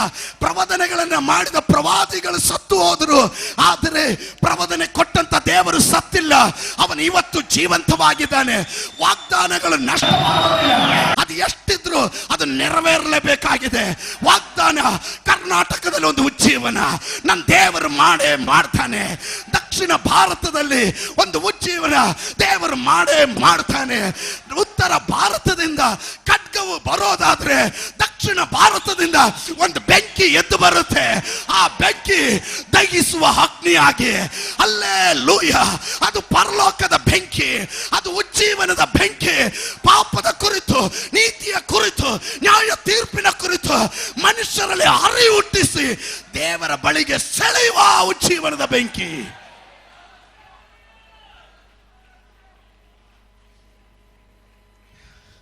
What to pray? ಏನ್ ಪ್ರಾರ್ಥಿಸ್ಬೇಕು? ವಾಗ್ದಾನಕ್ಕನುಸಾರವಾಗಿ. 119ನೇ ಕೀರ್ತನೆ, Psalms 119 verse 107, ನಿನ್ನ ವಾಕ್ಯಾನುಸಾರವಾಗಿ ನನ್ನನ್ನು ಚೈತನ್ಯಗೊಳಿಸ. ದೇವರ ವಚನದ ಅನುಸಾರವಾಗಿ, ದೇವರ ಬಾಯಿಂದ ಹೊರಟ ಮಾತಿಗನುಸಾರವಾಗಿ ನನ್ನನ್ನು ಚೈತನ್ಯಗೊಳಿಸು. 119ನೇ ಕೀರ್ತನೆ 149ನೇ ವಾಕ್ಯ, ನಿನ್ನ ವಿಧಿಗನುಸಾರವಾಗಿ ನನ್ನನ್ನು ಚೈತನ್ಯಗೊಳಿಸು. 119 154, ನಿನ್ನ ನುಡಿಗಳಿಗನುಸಾರವಾಗಿ. 119ನೇ ಕೀರ್ತನೆ 156ನೇ ವಾಕ್ಯ, ನಿನ್ನ ವಿಧಿಗಳಿಗೆ ತಕ್ಕಂತೆ ನನ್ನನ್ನು ಚೈತನ್ಯಗೊಳಿಸು. 119ನೇ ಕೀರ್ತನೆ 32ನೇ ವಾಕ್ಯ, ನೀನು ನನ್ನ ಅಂತರಾತ್ಮವನ್ನ ಬಿಡುಗಡೆ ಮಾಡು. ನನ್ನ ಅಂತರಾತ್ಮವನ್ನ ಅಲ್ಲಲ್ಲಿ ಆ ಬೆಂದಿಸಿರುವ ಆ ಒಂದು ಗೂಡಿನಲ್ಲಿ ಹಾಕಿ ಕೂಡಾಕಿರುವಂತ ಆ ಪಂಜರದಲ್ಲಿ ಇರುವಂತ ಅವಸ್ಥೆಯಿಂದ ನನ್ನನ್ನು ಹೊರಗಡೆ ತಗಂಬ. ನನ್ನ ಅಂತರಾತ್ಮದಲ್ಲಿ ಒಂದು ಚೈತನ್ಯವನ್ನು ನೀನು ತುಂಬಿಸು. ನನ್ನ ಒಳಗಡೆ ಒಂದು ದಾಹವನ್ನು ನೀನು ಹುಟ್ಟಿಸು. ನನ್ನ ಒಳಗಡೆ ಒಂದು ಹಸಿವನ್ನು ಹುಟ್ಟಿಸು. ಹೇಗಾದ್ರೂ ಮಾಡಿ ನಿನ್ನ ನುಡಿಗನುಸಾರವಾಗಿ, ನಿನ್ನ ವಚನಕ್ಕೆ ಅನುಸಾರವಾಗಿ ದೇವ ನನ್ನನ್ನು ಚೈತನ್ಯಗೊಳಿಸು. ಇದು ಆಗಿರಲಿ ಪ್ರಾರ್ಥನೆ. ನನ್ನ ಪಟ್ಟಣವನ್ನ ನೀನು ಚೈತನ್ಯಗೊಳಿಸು, ಜನರನ್ನ ಚೈತನ್ಯಗೊಳಿಸು. ಯೇಸುವಿನ ನಾಮದಲ್ಲಿ ಸತ್ಯ ಸಭೆಗಳಲ್ಲಿ ಆರಾಧನೆ ನಡೆಸುವ, ಆತ್ಮದಲ್ಲೂ ಸತ್ಯದಲ್ಲೂ ಆರಾಧನೆ ಮಾಡುವ ಪ್ರತಿಯೊಂದು ಸಭೆಗಳಲ್ಲೂ ನಿನ್ನ ಚೈತನ್ಯವನ್ನ, ನಿನ್ನ ಉಜ್ಜೀವನವನ್ನ ಕಳಿಸು ಎಂದು ಪ್ರಾರ್ಥನೆ ಮಾಡುವ ದೈವ ಮಕ್ಕಳಿಗಾಗಿ ನಾನು ದೇವರಿಗೆ ಸ್ತೋತ್ರ ಮಾಡುತ್ತೇನೆ. ಅಂತವರು ಮಾತ್ರ ಗಟ್ಟಿಯಾಗಿ ಆಮೇಲೆ ಹೇಳಲಿ. ನಿನ್ನ ವಾಗ್ದಾನಕ್ಕನುಸಾರ, ನಿನ್ನ ವಾಕ್ಯಕ್ಕನುಸಾರ, ವಿಧಿಗನುಸಾರ, ನುಡಿಗನುಸಾರ, ನಿನ್ನ ವಿಧಿಗಳಿಗೆ ತಕ್ಕಂತೆ ನನ್ನ ಅಂತರಾತ್ಮವನ್ನ ನೀನು ಬಿಡುಗಡೆ ಮಾಡು. ಅಲ್ಲಿಗೆ ನಿಲ್ಲಿಲ್ಲ. ಕೀರ್ತನೆಕಾರ 119:40 ಹೇಳ್ತಾನೆ, ನಿನ್ನ ನೀತಿಗನುಸಾರವಾಗಿ ನನ್ನನ್ನು ಚೈತನ್ಯಗೊಳಿಸು. 119, 88, 159 ನಿನ್ನ ಕೃಪೆಗನುಸಾರವಾಗಿ. Praise God. ಹೇಗೆ ದೇವರು ನಮ್ಮನ್ನ ಚೈತನ್ಯಗೊಳಿಸಬೇಕು? ನಿನ್ನ ಕೃಪೆಗನುಸಾರವಾಗಿ. ಹಲ್ಲೆಲೂಯ. ಇನ್ನು 138ನೇ ಕೀರ್ತನೆ 7ನೇ ವಾಕ್ಯ ಹೇಳ್ತದೆ, ನಾನು ಇಕ್ಕಟ್ಟಿನ ದಾರಿಯಲ್ಲಿ ನಡೆಯುವಾಗ ನನ್ನನ್ನು ಚೈತನ್ಯಗೊಳಿಸು. ವಾತಾವರಣ ನನಗೆ ಅನುಕೂಲವಿಲ್ಲ, ಎಲ್ಲ ಪ್ರತಿಕೂಲವಾಗಿದೆ, ಸುವಾರ್ತೆ ಸಾರೋಕ್ಕಾಗ್ತಾ ಇಲ್ಲ, ಮುಂಚೆ ರೀತಿಯಲ್ಲಿ ಫ್ರೀಡಮ್ ಇಲ್ಲ, ಮನೆಯಲ್ಲಿಲ್ಲ, ಹೊರಗಡೆ ಹೋದ್ರೂ ಸುವಾರ್ತೆ ಸಾರೋದಕ್ಕೆ ಫ್ರೀಡಮ್ ಇಲ್ಲ, ದೇವರ ವಾಕ್ಯ ಸಾರಬೇಕೆನ್ನಂತ ನಿರ್ಬಂಧ ನನ್ನ ಮೇಲಿದೆ, ಆದರೂ ನನಗೆ ಅದರ ಬಿಡುಗಡೆ ಇಲ್ಲ, ಅದರದ್ದೇ ಆದಂಥ ಫ್ರೀಡಮ್ ಇಲ್ಲ. ಆದರೆ ನಾನು ಇಕ್ಕಟ್ಟಿನ ದಾರಿಯಲ್ಲಿ ನಡೆಯುವಾಗಲೂ ನೀನು ನನ್ನನ್ನು ಚೈತನ್ಯಗೊಳಿಸ್ತಾ ಇರು. ಎಷ್ಟು ಜನ ಪ್ರಾರ್ಥನೆ ಮಾಡ್ತಾರೆ for revival? We are praying for revival. ಈ ಕರ್ನಾಟಕದಲ್ಲಿ ಒಂದು ಉಜ್ಜೀವನ, ನನ್ನ ಕುಟುಂಬದಲ್ಲಿ ಒಂದು ಉಜ್ಜೀವನ, ನನ್ನ ಸಭೆಯಲ್ಲಿ ಒಂದು ಉಜ್ಜೀವನ. ಪ್ರಾರ್ಥನೆ ಮಾಡೋರು ಮಾತ್ರ ಸ್ತೋತ್ರ ಹೇಳ್ರಿ. ನಾನು ಇಕ್ಕಟ್ಟಿನಲ್ಲಿ ನಡೆಯುವ ದಾರಿಯಲ್ಲಿ, ಇಕ್ಕಟ್ಟಾದ ದಾರಿಯಲ್ಲಿ ನಡೀತಾ ಇದ್ದೇನೆ. ಸಿಕ್ಕಾಪಟ್ಟೆ ಇಕ್ಕಟ್ಟಿದೆ, ಸಿಕ್ಕಾಪಟ್ಟೆ ಪ್ರತಿಕೂಲ ಇದೆ, ಎಲ್ಲ ಕಡೆಗಳಲ್ಲೂ ನನಗೆ ಇಕ್ಕಟ್ಟು. ಆದ್ರೂ ನಾನು ಡ್ರೈ ಆಗೋದಿಲ್ಲ. ಪಕ್ಕದಲ್ಲಿ ಇರೋರಿಗೆ ಹೇಳ್ರಿ, ಆದ್ರೂ ನಾನು ಡ್ರೈ ಆಗೋದಿಲ್ಲ, ಆದ್ರೂ ನಾನು ಒಣಗಿ ಹೋಗೋದಿಲ್ಲ. ನಾನು ಇಕ್ಕಟ್ಟಿನ ದಾರಿಯಲ್ಲಿ ನಡೆಯುವಾಗಲೂ ನನ್ನನ್ನು ಚೈತನ್ಯಗೊಳಿಸೋದಿಕ್ಕೆ ಒಬ್ಬನು ನನ್ನ ಸಂಗಡ ಇದ್ದಾನೆ. ಏ ಮಗನೇ ಪರವಾಗಿಲ್ಲ, ಏ ಮಗಳೇ ಪರವಾಗಿಲ್ಲ, ನಾನು ಅರಣ್ಯದಲ್ಲಿ ನಿನಗಾಗಿ ನಾನು ಬುಗ್ಗೆಗಳನ್ನು ತೆರೆಯುತ್ತೇನೆ, ನನ್ನ ಕಾಡಿನಲ್ಲಿ ಮರುಭೂಮಿಯಲ್ಲಿ ನನ್ನ ನದಿಗಳನ್ನು ನಿನಗಾಗಿ ಹರಿಸುವವನಾಗಿದ್ದೇನೆ, ನನ್ನ ಬಂಡೆಗಳನ್ನು ಸೀಳಿ ನಿನ್ನ ದಾಹ ತೀರಿಸುವವನಾಗಿದ್ದೇನೆ, ನನ್ನ ಆಕಾಶದಿಂದ ಮಳೆಯನ್ನು ಸುರಿಸುವಾಗ, ಹಲ್ಲೆಲೂಯ, ಸುವರಗಳನ್ನು ಸುರಿಸುವಾಗ ನಿನ್ನ ಇಕ್ಕಟ್ಟನ್ನ ನಾನು ಮರೆಯೋದಿಲ್ಲ, ನೀನು ಹಾದು ಹೋದ ದಾರಿಯನ್ನ ನಾನು ಮರೆಯೋದಿಲ್ಲ. ಅದರಿಂದಲೇ ಕೀರ್ತನೆಕಾರನು ಹೇಳ್ತಾನೆ, ನಾನು ಇಕ್ಕಟ್ಟಾದ ದಾರಿಯಲ್ಲಿ ನಡೆಯುವಾಗ, ಪ್ರತಿಕೂಲದಲ್ಲಿ ನಡೆಯುವಾಗ, ನಂಬುದವರು ಕೈ ಬಿಟ್ಟಾಗ, ಜೊತೆಗಾರರು ಇಲ್ಲದೆ ಹೋದಾಗ, ಒಬ್ಬಂಟಿಗನಾದಾಗಲೂ ನಿನ್ನನ್ನು ಕೈ ಬಿಡಬೇಡ, ನಿನ್ನನ್ನು ಚೈತನ್ಯಗೊಳಿಸು. ಯಾರಾದ್ರೂ ಇದ್ರ ಒಳಗಡೆ ಇದ್ದೀರಾ? ಲಾರ್ಡ್ ರಿವೈವ್, ನನ್ನನ್ನು ನೀನು ರಿವೈವ್ ಮಾಡು. It is very difficult. ಇಕ್ಕಟ್ಟಿನಲ್ಲಿ ಹೋಗುವಾಗ ಚೈತನ್ಯಗೊಳಿಸುವ ನಮ್ಮ ಪ್ರಾರ್ಥನೆ ಯಾರು ಮಾಡಲ್ಲ, ವಿಶಾಲತೆ ಕೊಡುವಂತಾನೆ ಪ್ರಾರ್ಥನೆ ಮಾಡೋದು. ಹಲೋ, ಇಕ್ಕಟ್ಟಲ್ಲಿ ಹೋದಾಗ ಯಾರು ವಿಶಾಲತೆಗಾಗಿ ಪ್ರಾರ್ಥನೆ ಮಾಡ್ತಾರೆ ವಿನಃ ಚೈತನ್ಯಕ್ಕಾಗಿ ಪ್ರಾರ್ಥನೆ ಮಾಡಲ್ಲ. ಆಮೇಲೆ ಪ್ರತಿಕೂಲ ಒಂದರ ಮೇಲೆ ಒಂದು ಬಂದಾಗ ಅದರ ಮಧ್ಯದಲ್ಲಿ ನಿಂತು ಹೇಳು, ನಾನು ಸೋತೋಗಲ್ಲ, ಒದೆ ತಿಂದ್ರೂ ಪರವಾಗಿಲ್ಲ, ಸುವಾರ್ತೆ ಬಾಗಿಲು ಎಲ್ಲ ಕಡೆ ಮುಚ್ಚಿದ್ರು ಪರವಾಗಿಲ್ಲ, ಸಂತೆಗಳಲ್ಲಿ ಹಾದಿ ಬೀದಿಗಳಲ್ಲಿ ನಿಂತು ಯೇಸುವಿನ ಕುರಿತು ಸುವಾರ್ತೆ ಸಾರೋದಿಕ್ಕೆ ನನ್ನ ಒಳಗಡೆ ಒಂದು ಚೈತನ್ಯ, ನನ್ನ ಒಳಗಡೆ ಒಂದು ಚೈತನ್ಯ. ಅದು ಯಾರಿಗಾದ್ರೂ ಸರಿ, ಯೇಸುವಿನ ಕುರಿತು ಸಾರುವಂತ, ಸುವಾರ್ತೆ ಸಾರುವಂತ ಒಂದು ಚೈತನ್ಯ ಇವತ್ತು ನನಗೆ ಕೊಡು ಎಂದು ಪ್ರಾರ್ಥನೆ ಮಾಡುವವರು ಯಾರಾದ್ರೂ ಇದ್ದೀರಾ? ಸಭೆಯಾಗಿ ನಾವು ಪ್ರಾರ್ಥನೆ ಮಾಡೋಣ. ರಿವೈವರ್ಸ್ ಅಗೇನ್, ರಿವೈವರ್ಸ್, ನಮ್ಮನ್ನು ಪುನಃ ನೀನು ಉಜ್ಜೀವನ ಮಾಡು ಕರ್ತನೆ. ಸಭೆಯಲ್ಲಿ ವಾಗ್ದಾನ ಕೇಳಿ ಆಮೇಲೆ ಹೇಳಿ ಹೋಗೋದಲ್ಲ. ಸತ್ಯವೇದ ಗ್ರಂಥದಲ್ಲಿ ಏಷ್ಯಾ ಮೈನರ್ ಇದ್ದಂಥ 7 ಸಭೆಗಳ ಕುರಿತು ಪ್ರಕಟಣೆ ಪುಸ್ತಕದಲ್ಲಿ ನಾವು ಕಾಣ್ತೇವೆ. ಪ್ರಕಟಣೆ ಪುಸ್ತಕದಲ್ಲಿ ನಾವು ಕಾಣುತ್ತೇವೆ. ಎಫೆಸ, ಸ್ಮುರ್ನ, ಪೆರ್ಗಮ, ಥುವತೈರಿಯ, ಸರ್ದೀಸ್, ಫಿಲದೆಲ್ಫಿಯ, ಲವೋದಿಕ ಎಂಬ ಸಭೆಗಳ ಕುರಿತು ನಾವು ಏಷ್ಯಾ ಮೈನರದಲ್ಲಿರುವಂಥ 7 ಸಭೆಗಳ ಕುರಿತು ನಾವು ಕಾಣ್ತೇವೆ. 7 ಸಭೆಗಳು 7 ಕಾಲಘಟ್ಟವನ್ನು ತೋರಿಸುತ್ತೆ. ನಾನು ನೀವು ವಾಸ ಮಾಡ್ತಿರುವಂಥ ಈ ಕಾಲಘಟ್ಟ ಲವೋದಿಕ ಸಭೆಯ ಕಾಲಘಟ್ಟ. ಸ್ತೋತ್ರ. ಅಂದ್ರೆ ಅಂತ್ಯ ಕಾಲಘಟ್ಟ. 7ನೇ ಸಭೆ ಸಂಪೂರ್ಣತೆಯನ್ನು ತೋರಿಸುವಂಥದ್ದು. ಈ ಸಭೆ ಲವೋದಿಕ ಸಭೆಯ ಕುರಿತು ನಾವು ಕಾಣ್ತೇವೆ.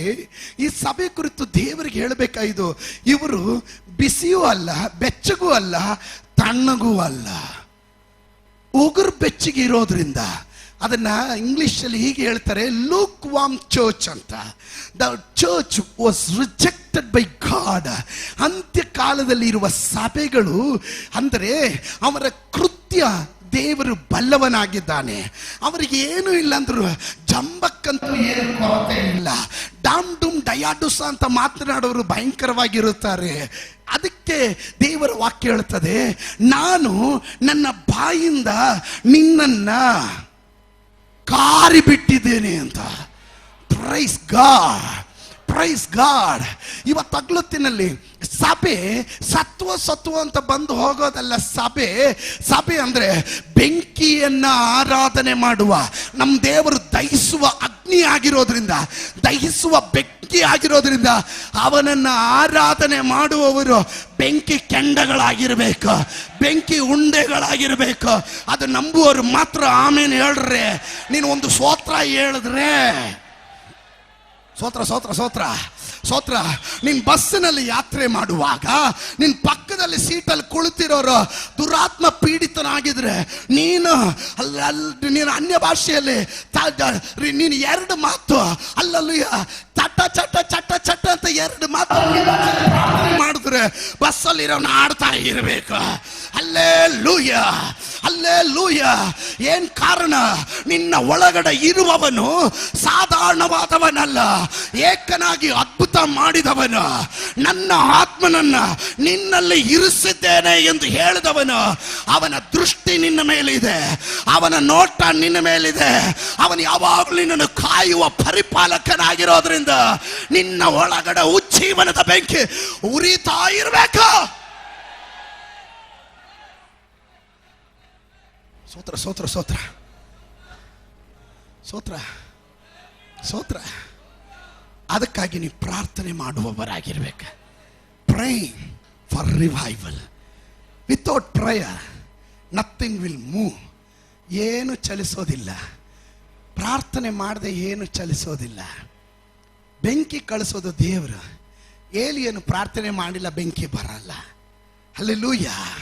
ಮೋಶೆ ಪ್ರಾರ್ಥನೆ ಮಾಡಿಲ್ಲದ್ರೆ ಬೆಂಕಿ ಬರಲ್ಲ. ಸಮುವೇಲನ ಪ್ರಾರ್ಥನೆ ಮಾಡಿಲ್ಲದ್ರೆ ಬೆಂಕಿ ಬರಲ್ಲ. ಯಾಜಕರು ಪ್ರಾರ್ಥನೆ ಮಾಡಿಲ್ಲದ್ರೆ ಬೆಂಕಿ ಬರಲ್ಲ. ನೀನು ಪ್ರಾರ್ಥನೆ ಮಾಡಿಲ್ಲದ್ರು ನಿನ್ನ ಜೀವನದಲ್ಲಿ ಬೆಂಕಿ ಇಳಿಯಲ್ಲ. ನಿನ್ನ ಜೀವನದಲ್ಲಿ ಬೆಂಕಿ ಇಳಿಬೇಕಾ? ನೀನು ಪ್ರಾರ್ಥನೆ ಮಾಡಬೇಕು, ನೀನು ಪ್ರಾರ್ಥನೆ ಮಾಡಬೇಕು.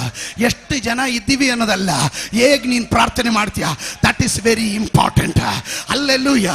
ಈಗ ನೋಡ್ರಿ, ಗಮನಿಸ್ರಿ, ಈ ಪ್ರಾರ್ಥನೆ, ಈ ಉಜ್ಜೀವನದ ಪ್ರಾರ್ಥನೆ ನೆರವೇರಬೇಕಾದ್ರೆ ನಿಮ್ಮ ಜೀವನದಲ್ಲಿ 4 ಕಾರ್ಯಗಳನ್ನು ನಿಮ್ಮ ಅರಿವಿಗೆ ತರುತ್ತೇನೆ.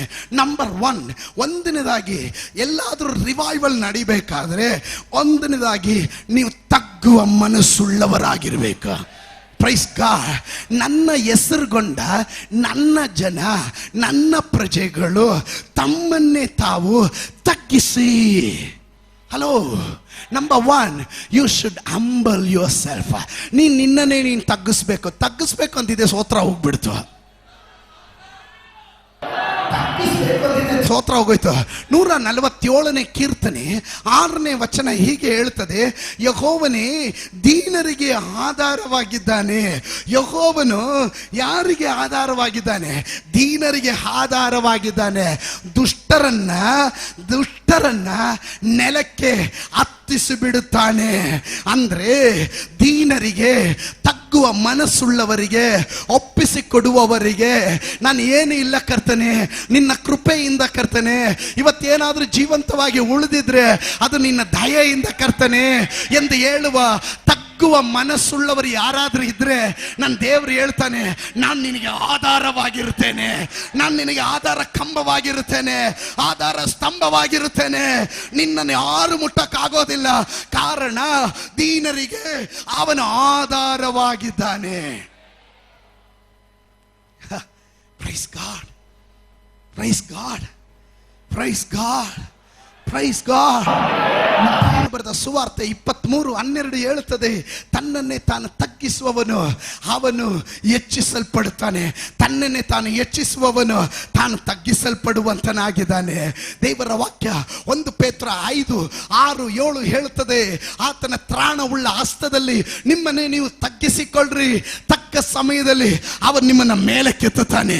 ತಕ್ಕ ಸಮಯದಲ್ಲಿ ಈ ಕರ್ನಾಟಕದಲ್ಲಿ 10 ಜನ ಹರಿಯತಕ್ಕಂತೆ, 10 ಜನರು ನಿನ್ನ ಕುರಿತಾಗಿ ಹೆಮ್ಮೆಯಿಂದ ಮಾತನಾಡತಕ್ಕಂತೆ, ಗೌರವಯುತವಾದ ಮಾತುಗಳನ್ನು ಮಾತನಾಡತಕ್ಕಂತೆ, ನಿನ್ನನ್ನು ಸನ್ಮಾನಿಸತಕ್ಕಂತೆ ನನ್ನ ಕರ್ತನು ನಿನ್ನನ್ನು ಮೇಲಕ್ಕೆ ಎತ್ತುತ್ತಾನೆ. ಆ ನಂಬಿಕೆ ಉಳ್ಳವರು ಸ್ತೋತ್ರ ಹೇಳ್ರಿ. ಇವತ್ತಿನ ಅವಸ್ಥೆ ಅಲ್ಲ, ನಾನು ತಗ್ಗಿರೋದ್ರಿಂದ ನಾನು ಕೆಳಗಿನವನಾಗ್ಬಿಟ್ಟೆ, ಅಲ್ಲೂ ಅಡ್ಡದಾರಿಗೆ ಹೋಗಿ ನಾನು ದೊಡ್ಡವನಂತ ತೋರಿಸೋನು, ಅವನು ಯಾವತ್ತಿದ್ರು ನೆಲ ಕಚ್ಚುತ್ತಾನೆ, ನೆಲ ಕಚ್ಚುತ್ತಾನೆ. ದೇವರ ವಾಕ್ಯ ಸುಳ್ಳಾಗಲಾರದು. ದೇವರ ವಾಕ್ಯ ಹೇಳುತ್ತದೆ, ತಗ್ಗುವವನನ್ನ ದೇವರ ಮೇಲೆ ಕೆತ್ತೋದು. The revival prayer, the pray for what? ಯಾವುದಕ್ಕೋಸ್ಕರ ನಾವು ಪ್ರಾರ್ಥನೆ? ತಗ್ಗುವ ಮನಸ್ಸು ಕೊಡುಕರ್ತೇನೆ, ತಗ್ಗುವ ಮನಸ್ಸು ಕೊಡುಕರ್ತೇನೆ. ಎಷ್ಟು ಜನ ಹಾಗೆ ಪ್ರಾರ್ಥನೆ ಮಾಡ್ತೀರಾ? ಲಾರ್ಡ್, ನನ್ನ ಈಗೋ ಹೇಳುತ್ತೆ, ನನ್ನ ಶರೀರ ಹೇಳುತ್ತೆ, ನನ್ನ ಬುದ್ಧಿ ಹೇಳುತ್ತೆ, ಏಯ್ ನೀನು ದೊಡ್ಡವನು, ನೀನು ಭಯಂಕರ ಕಣೋ, ನೀನು ಯಾರಿಗದ ಬಗ್ಗೆ ಅವಶ್ಯಕತೆ ಇಲ್ಲ ಕಣೋ. ಆಗ ಹೇಳು, ಯೇಸುವಿನ ನಾಮದಲ್ಲಿ ಕೀಳಡಗು ಶರೀರವೇ, ಕೀಳಡಗು ಶರೀರವೇ, ಕೀಳಡಗು ಯೇಸುವಿನ ನಾಮದಲ್ಲಿ ನನ್ನನ್ನೇ ನಾನು ಕ್ರಿಸ್ತನ ಸಂಗಡ ಶಿಲುಬೆಗೆ ಜಡಿಯಲ್ಪಟ್ಟಿರೋದ್ರಿಂದ, ಕ್ರಿಸ್ತನ ಸಂಗಡ ಶಿಲುಬೆಯಲ್ಲಿ ಜಡಿಯಲ್ಪಟ್ಟವರು ಮಾತ್ರ ಸ್ತೋತ್ರ ಹೇಳ್ರಿ. ಜಡಿಯಲ್ಪಟ್ಟವರು, ಜಡಿಯಲ್ಪಟ್ಟವರು. ಆಮೇಲೆ ಬದುಕುವುದಾದರೆ ನಾನಲ್ಲ, ನನ್ನಲ್ಲಿ ಕ್ರಿಸ್ತನ. ತಗ್ಗುವ ಮನಸ್ಸು. ನನಗೆಲ್ಲ ಹೇಳ್ಬೇಕಂತಿದೆ, ಸಮಯ ಹೋಗ್ತಾ ಇದೆ, ನಾನು ಮುಂದೆ ಹೋಗ್ತೀನಿ ನೋಡ್ರಿ. ನನಗೆ ಈ ತಗ್ಗುವ ಮನಸ್ಸಿನಲ್ಲಿ ಬಹಳ ಸಂತೋಷ ಕೊಟ್ಟಂತ ಒಂದು ಭಾಗ ದೇವರ ವಾಕ್ಯದಲ್ಲಿ. ಇಬ್ಬರು ಸೇವೆಗಾಗಿ ಆಲಯದಲ್ಲಿ ಪ್ರಾರ್ಥನೆಗಾಗಿ ಬರ್ತಾರೆ. ಒಬ್ಬ ಸುಂಕದವನು, ಇನ್ನೊಬ್ಬ ಪರಿಸಾಯದವನು. ಪರಿಸಾಯದವನು ಭಕ್ತಿಯ ವೇಷ ಇರೋನು, ಸುಂಕದವನು ಪಾಪಿಗೆ ಸದೃಶನಾಗಿರೋನು. ಪ್ರಾರ್ಥನೆ ಮಾಡುವಾಗ ಪರಿಸಾಯದವನು ಹೇಳ್ದ, ಸ್ವಾಮಿ,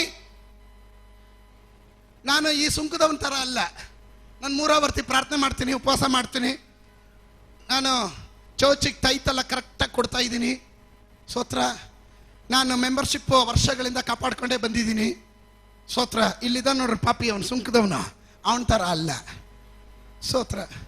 ಸುಂಕದವನು ಇದು ಕೇಳಿಸ್ಕೊಂಡ, ಅವನು ಹೇಳ್ದ, ಅವ್ರು ಹೇಳಿದೆಲ್ಲ ಸತ್ಯ, ನಾನು ಅವನ ಥರ ಅಲ್ಲ, ನಾನು ಪಾಪಿ,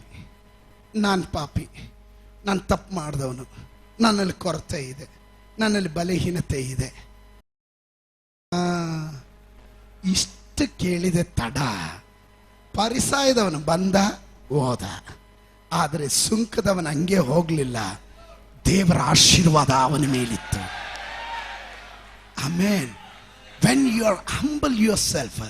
ಈ ಎಡ್ ವೆಯ್ಟ್ ಮಾಡೋರನ್ನ ಕಂಡ್ರೆ ನನಗೆ ಬರೋಷ್ಟು ಕೋಪ ಬೇರೆ ಯಾರಿಗೂ, ದೇವ್ರಿಗೆ ಬಿಟ್ರೆ ನನಗೆ ಜಾಸ್ತಿ ಅಂತ ಕಾಣುತ್ತೆ.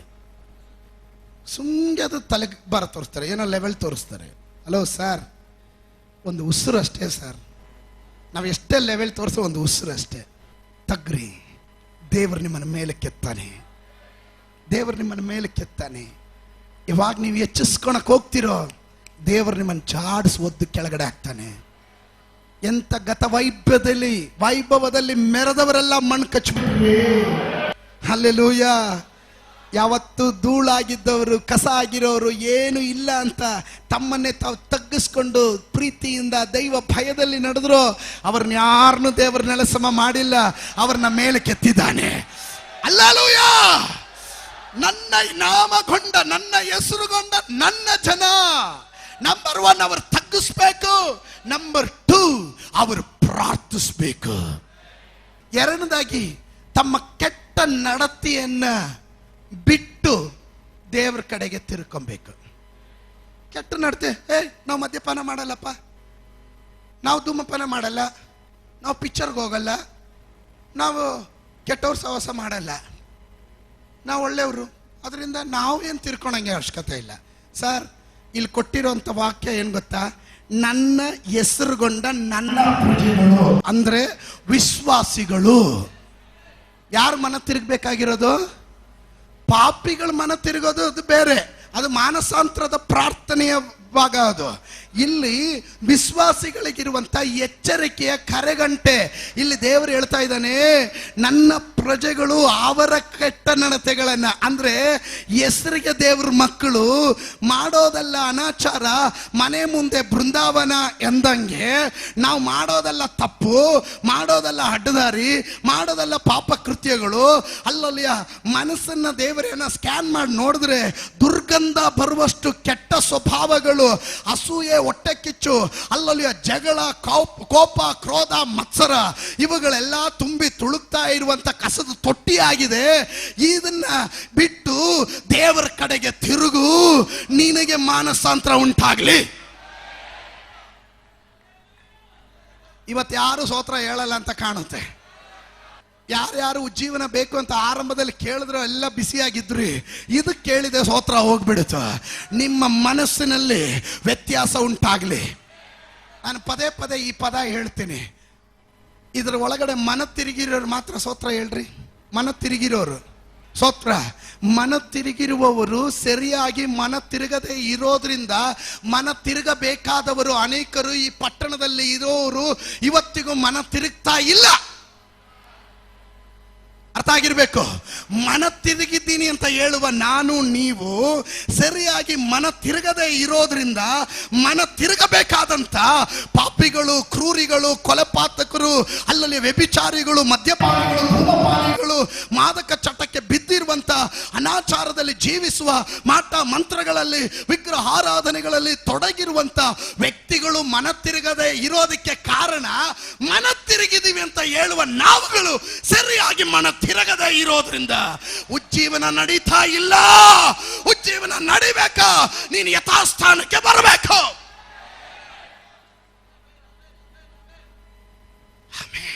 ದೇವರು ಹೇಳ್ತಿದ್ದಾನೆ, ನನ್ನ ಹೆಸರುಗೊಂಡ ನನ್ನ ಪ್ರಜೆಗಳು ಮೊದಲು ತಗ್ರಿ, ನಿಮ್ಮ ಕೆಟ್ಟ ನಡತೆಯನ್ನು ಬಿಟ್ಟು ದೇವರ ಕಡೆಗೆ ತಿರ್ಕೊಳ್ರಿ. ಹಂಬಲ್, ದಾಹದಿಂದ ತಿರ್ಕೊಳ್ರಿ. ನಂಬರ್ 3, 3, ನಾನೆಲ್ಲ ವಾಕ್ಯ ಹೇಳ್ತಾ ಇಲ್ಲ, 3, ಆಮೇಲೆ ಪ್ರಾರ್ಥಿಸ್ರಿ. Without repentance, don't pray. That will be a hypocrisy. ಅದು ಒಂದು ಕಪಟತನ. Amen. You may be praying lot of hours. 8 ಗಂಟೆ, 5 ಗಂಟೆ, 3 ಗಂಟೆ, ನಂಗೆ ಸಮಯ ಸಿಕ್ಕಾಗಲ್ಲ, ಅಬ್ಬಾ ನಾನು ಭಯಂಕರ ಪ್ರಾರ್ಥನೆ ಮಾಡ್ತೀನಿ. ಹಲೋ ಸರ್, ಪ್ರಾರ್ಥನೆ ಮಾಡಕ್ ಮುಂಚೆ ಮನ ತಿರುಗಿಬಿಟ್ಟು ಆಮೇಲೆ ಪ್ರಾರ್ಥನೆ ಮಾಡು. ಒಪ್ಪೋರು ಮಾತ್ರ ಆಮೇಲೆ ಹೇಳ್ರಿ ಸ್ತೋತ್ರ. Hallelujah. You should humble, you should repent, then you have to pray. ಆಮೇಲೆ ನೀನು ಪ್ರಾರ್ಥನೆ ಮಾಡು. ಆ ಪ್ರಾರ್ಥನೆ ಉಜ್ಜೀವನವನ್ನು ತರುತ್ತೆ. ಆ ಪ್ರಾರ್ಥನೆ ಅದ್ಭುತವನ್ನ ತರುತ್ತೆ. ಆ ಪ್ರಾರ್ಥನೆ ಪಾಪಿಗಳನ್ನು ಮನ ತಿರುಗಿಸುತ್ತೆ. ಆ ಪ್ರಾರ್ಥನೆ ರೋಗಿಗಳನ್ನು ಗುಣ ಮಾಡುತ್ತೆ. ಆ ಪ್ರಾರ್ಥನೆ ಪರಲೋಕ ರಾಜ್ಯವನ್ನ ಭೂಲೋಕದಲ್ಲಿ ಇಳಿಸುವಂತದಾಗಿರುತ್ತದೆ. ಅದು ನಾವು ಉಜ್ಜೀವನಕ್ಕಾಗಿ ಪ್ರಾರ್ಥನೆ ಮಾಡುವಾಗ ಅದನ್ನು ನೆನಪಿನಲ್ಲಿ ಇಟ್ಟುಕೊಳ್ಳಬೇಕು. ನಂಬರ್ 4, ನಿಮ್ಮ ಕೆಟ್ಟ ನಡತೆಗಳನ್ನು ಬಿಟ್ಟು ತಿರುಗ್ರಿ, ಪ್ರಾರ್ಥನೆ ಮಾಡ್ರಿ. ನನ್ನ ದರ್ಶನಕ್ಕಾಗಿ, ಮೈ ವಿಸಿಟೇಷನ್, ನನ್ನ ದರ್ಶನಕ್ಕಾಗಿ ನೀವು ಅಪೇಕ್ಷೆ ಪಡಬೇಕು. You should humble. ನೀನು ಹಂಬಲಾಗಿ ದೇವರ ಸನ್ನಿಧಾನದಲ್ಲಿ ತಗ್ಗಿ ದೇವರ ಬಳಿ ಹೇಳಬೇಕು, ನಾನು ಪ್ರಾರ್ಥಿಸ್ತೀನಿ, ನಿನ್ನ ದರ್ಶನ ಈ ಕರ್ನಾಟಕದಲ್ಲಿ ಉಂಟಾಗಬೇಕು, ನನ್ನ ಕುಟುಂಬದಲ್ಲಿ ಉಂಟಾಗಬೇಕು, ನನ್ನ ಸಭೆಯಲ್ಲಿ ಉಂಟಾಗಬೇಕು.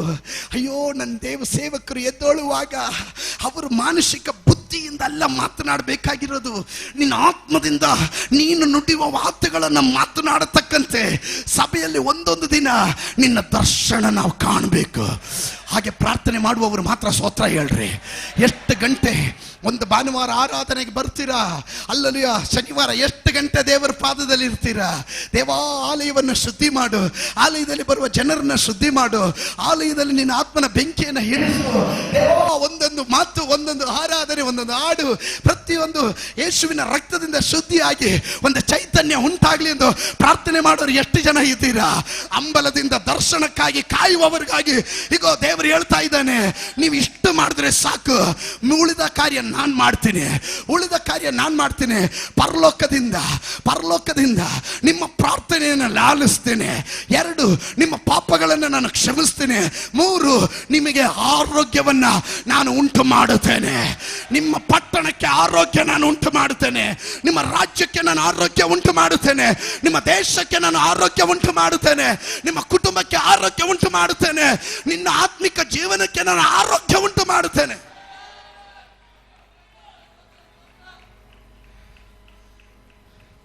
ಕಂಬಿ ವೇಗದಲ್ಲೇ ನಾನು ಬೇಗ ಹೇಳ್ಬಿಟ್ಟೆ. ಎದುರು ನಿಂತ್ಕೊಳ್ರಿ. I am going to pray. ನಾನು ನಿಮಗಾಗಿ ಪ್ರಾರ್ಥನೆ ಮಾಡ್ಲಿಕ್ಕೆ ಹೋಗ್ತೇನೆ. ಓ ರಬ ಶಬ್ದಲ ಹಲ್ಲೆಲೂಯಾ. ಅದನ್ನು ಹೇಳುವಾಗ ನನ್ನ ಶರೀರ ರೋಮಾಂಚನ ಆಗ್ತಾ ಇದೆ. ಯಾವಾಗ ದೇವ ಮಕ್ಕಳು ಈ ಪ್ಯಾಟ್ರನ್ ನಲ್ಲಿ, ಈ ಕ್ರಮಕ್ಕೆ ಬರ್ತಾರೋ, ದೇವರು ಹೇಳ್ತಾನೆ, ಸದಾ ಕಾಲ ನನ್ನ ಮನಸ್ಸು, ನನ್ನ ದೃಷ್ಟಿ ಆ ಮೇಲೆ, ಆ ಕುಟುಂಬದ ಮೇಲೆ, ಆ ವ್ಯಕ್ತಿಯ ಮೇಲೆ ಅದು ಸದಾ ಕಾಲ ಇರುತ್ತೆ. ತೆಗೆಯೋದಿಲ್ಲ. ಅದು ದೇವರ ಪ್ರಾಮಿಸ್ ಆಗಿದೆ. Shall we pray? ನಾವು ಪ್ರಾರ್ಥನೆ ಮಾಡೋಣ. ದೇವಾ ನಾನು ತಗ್ಗುತ್ತೇನೆ, ದೇವಾ ನಾನು ತಗ್ಗುತ್ತೇನೆ. ಬಾಯಿ ತೆರೆದು ಪ್ರಾರ್ಥನೆ ಮಾಡು. ಅಹಂಕಾರ ಬಂದಿದೆ, ಕೊಂಬು ತೋರಿಸಿದ್ದೀನಿ, ನನಗೆ ಗೊತ್ತಿಲ್ಲದೆ ನನ್ನನ್ನೇ ನಾನು ಮರೆತು ಬಿಟ್ಟಿದ್ದೇನೆ. ದರಿದ್ರನಾಗಿದ್ದೆ, ತಿಪ್ಪೆಯಲ್ಲಿ ಬಿದ್ದಿದ್ದೆ, ಒಂದು ಕಣ್ಣಿಗೂ ದಯ ಇಲ್ಲದವನಾಗಿದ್ದೆ. ನೀನು ನನ್ನನ್ನು ಉದ್ಧಾರ ಮಾಡಿದೆ ಅಪ್ಪ, ಅದು ನಾನು ಮರೆತು ಬಿಟ್ಟೆ ಅಪ್ಪ, ಕ್ಷಮಿಸಪ್ಪ ಎಂದು ಪ್ರಾರ್ಥನೆ ಮಾಡ್ರೆ. ಮನ ತಿರುಗ್ರೆ, ಆ ಕೆಟ್ಟ ನಡತೆಯನ್ನ ಬಿಡ್ರಿ, ದೈವ ಭಯಕ್ಕೆ ವಾಪಸ್ ಬನ್ರಿ. ಕಿವಿ ಉಳ್ಳವನು ಕೇಳಲಿ, ಕಿವಿ ಉಳ್ಳವಳು ಕೇಳಲಿ. ಈಗ ದೇವರ ಶಬ್ದ ಕೂಗಿ ಹೇಳ್ತಾ ಇದ್ದೀನಿ, ದೇವರ ನ್ಯಾಯ ತೀರ್ಪಿಗೆ ಒಳಗಾಗದಂತೆ ಉಜ್ಜೀವನಕ್ಕಾಗಿ ಪ್ರಾರ್ಥನೆ ಮಾಡ್ರಿ. ಕರಗಳನ್ನು ಪರಲೋಕ ರಾಜ್ಯದ ಕಡೆ ಎತ್ತಿ ಹಿಡಿದು ಸಮರ್ಪಣೆಯ ಪ್ರಾರ್ಥನೆ ಮಾಡ್ರಿ.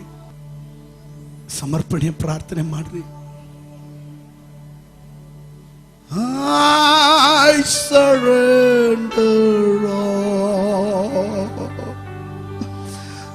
I surrender all to Thee, my blessed Savior. I surrender.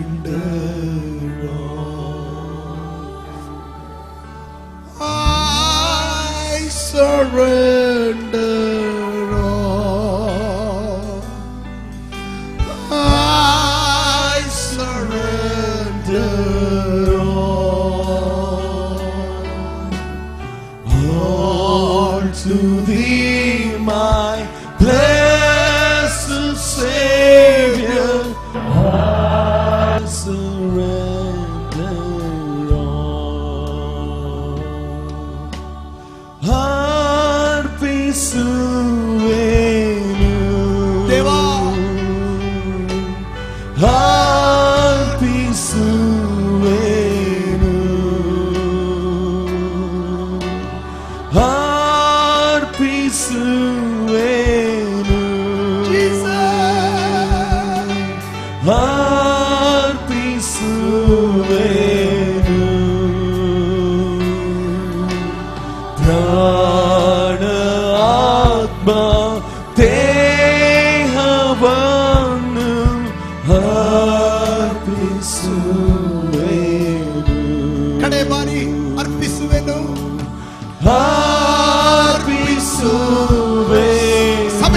ಶಬ್ದ ತೆಗೆದು ಹೇಳೋಣವೇ?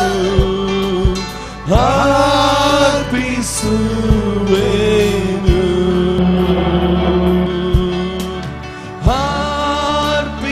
ಹೃದಯದ ಆಳದಿಂದ ದೇವಾ ನನ್ನನ್ನು ಅರ್ಪಿಸುವೆನು,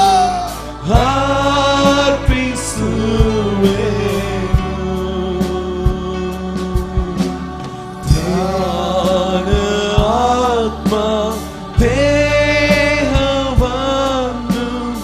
ಅರ್ಪಿಸುವೆನು,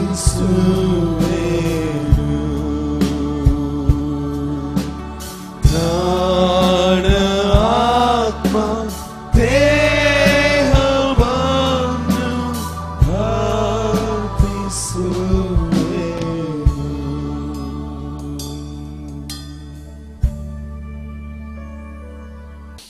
ಪರಲೋಕವನ್ನ ಭೂಲೋಕವನ್ನುಂಟು ಮಾಡಿದ ನಮ್ಮ ಸರ್ವಶಕ್ತನಾದ ದೇವರೇ, ನಿತ್ಯನಾದ ತಂದೆ, ಸಭೆಯಾಗಿ ತಗ್ಗಿಸ್ತೇವೆ.